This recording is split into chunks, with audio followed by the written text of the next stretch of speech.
2012 Chrysler Town Co. 3.6 liter variable valve timing.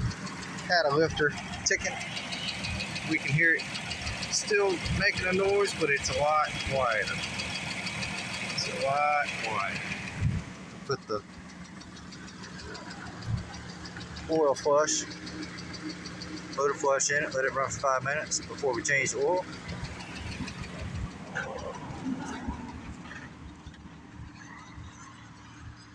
Dodge Grand Caravan.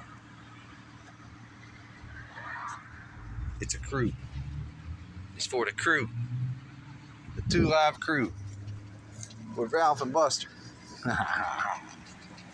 Ralph's busy right now, so we'll check back with him in a minute. Got a Die Hard going on. Woo! That's a nice battery right there, bro. Can't go wrong with Die Hard. There's the lifter. It's still talking to us. If it's alright, it's going to quiet down. I'm going to change the oil. We're going to see if we can get another 100,000 miles out of it. Alright. This starter. Talk to you later. Over now.